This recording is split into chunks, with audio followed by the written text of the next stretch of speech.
జగన్ మాట్లాడిన ప్రతి మాట గత 5 ఏళ్లలో తాను చేసిన అరాచకాలే గుర్తుకు వచ్చేలా ఉన్నాయని రాష్ట్ర హోంమంత్రి అనిత అన్నారు. అమరావతిలో ఆమె మాట్లాడుతూ ఒంటి మీద కాకి చొక్కా పడాలంటే ఎంత కష్టపడాలో తెలుసా జగన్ అని ప్రశ్నించారు. మహిళా ఎస్పీని బట్టలు ఊడదీస్తా అంటావా అని హోంమంత్రి అనిత ధ్వజమెత్తారు. ఒక పోలీస్ కాకి చొక్కా ఒంటి మీదకి రావాలంటే ఏదో బయటికి వెళ్ళి సిఎంఆర్ లోనో లేకపోతే ఎక్కడో లెక్కీ షాపింగ్ మాల్ కో లేకపోతే ఇంకో షాపింగ్ మాల్ కి వెళ్ళి కొని తెచ్చుకున్నంత ఈజీ కాదు. కాకి బట్ట చొక్కా మీద పడ్డం అంటే ఆ కాకి చొక్కా పోలీస్ కానిస్టేబుల్ దగ్గర నుంచి ఐపీఎస్ వరకు కాకి చొక్కా ఒంటి మీద పడాలంటే ఎగ్జామ్స్ రాసుకొని రన్నింగ్లు పాస్ అయ్యి వాళ్ళు బాడీ ఫిజికల్ ఫిట్నెస్ కి వాళ్ళు పాస్ అయ్యి అదేవిధంగా ఇంటర్వ్యూలకి అటెండ్ అయ్యి కఠోరమైన శ్రమ చేస్తే తప్ప ఆ పోలీస్ చొక్కా ఒంటి మీదకి రాదు. ఆ కాకి చొక్కా ఒంటి మీదకి రాదు. అటువంటి కాకి చొక్కా నేను ఓడదీస్తాడట. అది కూడా ఒక ఎక్స్ సీఎం మాట్లాడే భాష ఏమిటో నాకు ఒక అర్థం కావట్లే.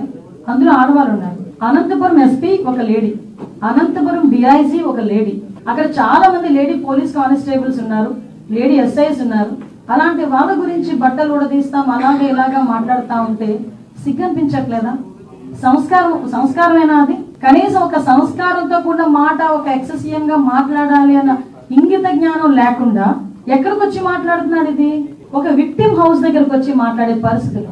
వచ్చి ప్రెస్ మీట్ పెట్టి ఎలా మాట్లాడారు, ఏం మాట్లాడారు అన్నది ప్రపంచం అంతా చూశారు నిన్న. అదంతా ప్రెస్ మీట్ అంతా చూస్తా ఉంటే ప్రెస్ మీట్ లో జగన్మోహన్ రెడ్డి ఆ ప్రెస్ అతని మాటలు ఒక చెవులో వినిపిస్తా ఉంటే మైండ్ లో రన్ అవుతుంది. ఏంటి రన్ అవుతుంది తెలుసా ప్రజలందరికీను? ఇదే జగన్మోహన్ రెడ్డి లాస్ట్ 5 సంవత్సరాలు చేసిన అరాచకాలన్నీ ప్రజల మైండ్ లో రివైండ్ అవుతున్నాయి. ఎలా రివైండ్ అవుతున్నాయి? మాట్లాడితే లా అండ్ ఆర్డర్ లేదు, లా అండ్ ఆర్డర్ లేదు, లా అండ్ ఆర్డర్ లేదు. అసలు నాకు అర్థం కాలేదు. ఇంతకు ముందు చంద్రబాబు నాయుడు గారు ప్రతిపక్ష నేతగా ఉండేటప్పుడు చలో ఆత్మకూరు అని చెప్పి పిలిపిస్తే నువ్వు ఇంటి దగ్గరకు వచ్చి తాళ్లు కట్టి గేట్లకు తాళ్లు కట్టి ఆయన హౌస్ అరెస్ట్ చేసిన పరిస్థితి కూడా మర్చిపోయాడు ఆయన? ఏమైనా వైజాగ్ టూర్ పెట్టుకుంటే ఎయిర్పోర్ట్ నుంచి బయటకు రానివ్వకుండా గూండాలను పెట్టి అతని మీద దాడి చేయించిన పరిస్థితి మర్చిపోయాడు Jaganmohan Reddy? Law and order గురించి మాట్లాడుతున్నాడు ఆయన. ఇప్పుడు ఆయన ఎక్స్ సీఎం గా చంద్రబాబు నాయుడు గారు ఉన్నప్పుడు ఆయన చేసిన అరాచకాల్లో ఏదో మచ్చుకు కొన్ని చెప్తున్నా. అదే విధంగా రామతీర్థాలకి రాముడు తల నరికేశారని రామతీర్థాలకి గౌరవ అప్పుడు ఎక్స్ సీఎం ఇప్పుడు సీఎం గారు చంద్రబాబు నాయుడు గారు వెళ్తే లారీలను అడ్డగా పెట్టి రోడ్డు మీద కూర్చోబెట్టే సందర్భం మర్చిపోయాడు ఆయన. ఇదే చంద్రబాబు నాయుడు గారు అమరావతి పర్యటన పెట్టుకుంటే బస్సు యాత్ర చేస్తే ఆ బస్సు మీద రాళ్లు రువితే అది భావ స్వేచ్ఛా ప్రకటన అని నీ పోలీస్ చేత ఒక రోజు మాట్లాడించిన సందర్భాన్ని మర్చిపోయాడా జగన్మోహన్ రెడ్డి?